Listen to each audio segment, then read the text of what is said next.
Hello, gang. What's poppin'? I hope you're all sick and gnarly and cool this Saturday morning. Yeah. Drop it like it's hot in the club. Sip on the buds like there's no tomorrow. Yeah. Gary, what are you doing here? Sam, I don't know if you've seen the headline for this video this morning, but that's how we need to speak from now on. Because a big Gary YouTuber, potentially the biggest Gary YouTuber in the world, is coming to the wrestling. Are you ready to speak like a sick guy? I can't wait. Yeah, it's not fitting for me. I think this would be the end of my YouTube career. Same. Here are your Saturday morning wrestling news headlines. Logan Paul is to appear on next week's SmackDown. More matches have been added to the WrestleMania 37 card, and New Japan Pro Wrestling have revealed the date their new heavyweight title belt will be revealed. All the reveals are coming up soon. So as you might have guessed by now, there was a big announcement during last night's SmackDown, Sam, and that is the big Gary YouTuber himself, Logan Paul, the leader of the Low Gang. What's poppin'? I watched a video from 2017 about 5 minutes ago just to know that reference. So I just know that there's boxing and stuff. I'm so out of the loop with the American YouTubers. It's alien to me. Their life looks so fun though when they fill the swimming pool with green colour dye and stuff like that. Wish we could do that. I know, we're here making actual content. We're not jealous at all. But anyway, Sami Zayn was a guest on the KO show during last night's SmackDown. Sami revealed during the segment he'll be hosting a red carpet event to reveal his new documentary where he's going to reveal the conspiracy against him from WWE. And then he revealed that Logan Paul, who he has been going back and forth with on Twitter over recent times, if you want to see those tweets and have a bit of analysis put on them, watch yesterday's news video with Sam and Tom Campbell on this YouTube channel. Logan Paul's going to be there next week, Sam, so what's your overriding emotions after that news? I said it yesterday in the video. It makes sense. I mean, it's not quite the premiere of the whole documentary. It's just going to be the trailer. So I'd imagine Logan Paul's going to be involved all the way through Mania and then probably all the way up to, post-Mania SmackDown or whatever. But it makes sense in terms of, he's expanding out from just being a YouTuber. WWE likes getting involved with people from outside of WWE in the wider entertainment sphere. He's got a massive following, as you said, and WWE has a big platform with a more conventional audience. So he's going to bring some of his fans, and then hopefully they're going to stick around for some WWE. It's going to be probably quite a deal for them both. One thing I would like to see, if the WWE 24 documentary crew are watching this, by the way, is the first time Logan Paul meets Vince McMahon. That's something I need to see documented in film form because and that what would do be you do? What do you mean? Just imagine Vince McMahon walking up and going, "Yeah, Logan, what's poppin'? Yeah."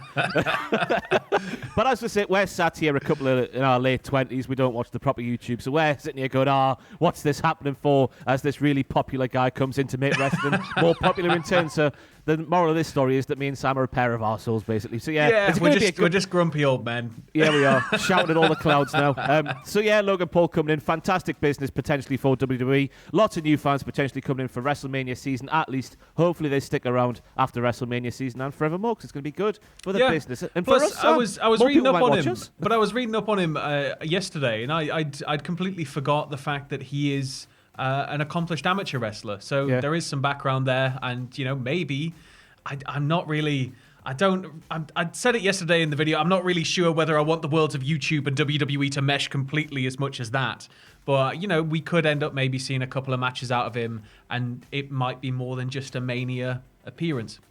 You've heard it here first after that amateur wrestling huge scoop from Sam Driver there. WrestleMania 38, Brock Lesnar versus Logan Paul in the main event. With Roman and Goldberg on standby. Of course.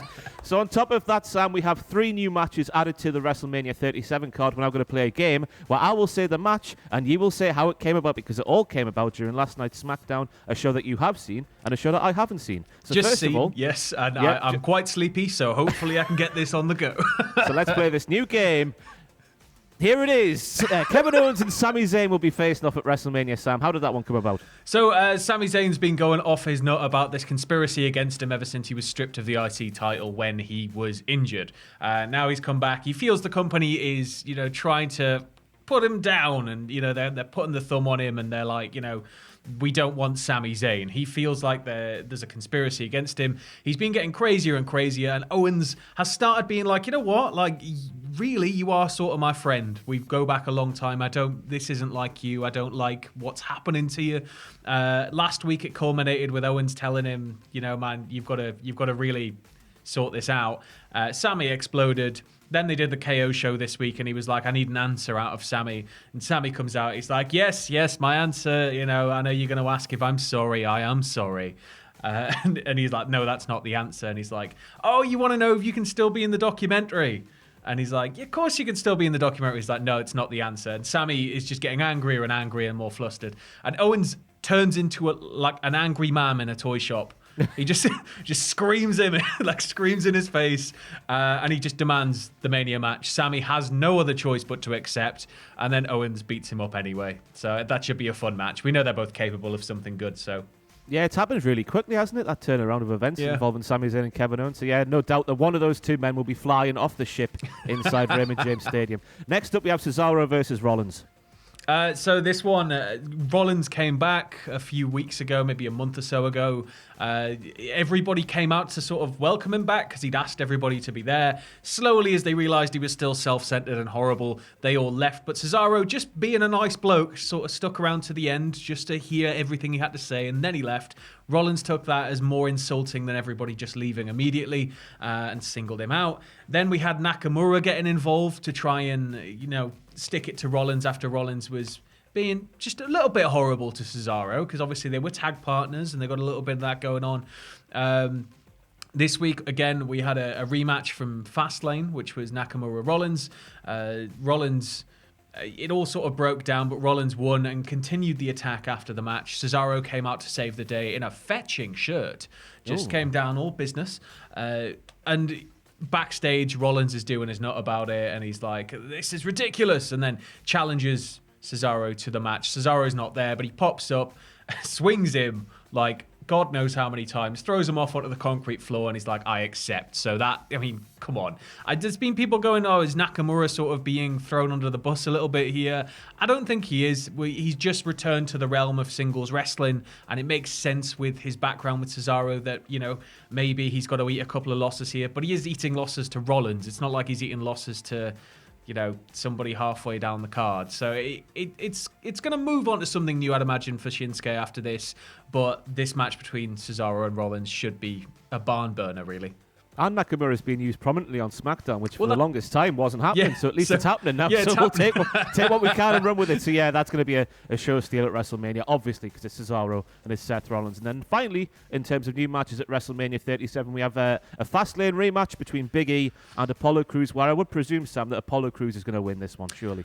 Surely, yeah. This one, there was like a six-man tag, and it all culminated with Apollo again getting getting one up on Big E. He wanted to get a hold of him all night, but Apollo would always duck out before he was able to get his hands on him. Things broke down a little bit, and Apollo kind of snuck the win, and it's just being a little bit cheeky there. But I think it makes sense now with how prominently Apollo has gone from being down the card to now being featured player. And no matter what you think of the current gimmick or anything, it's good to have Apollo at this level. It's brought out a level of aggression from Big E, the likes we haven't really seen before. Biblical.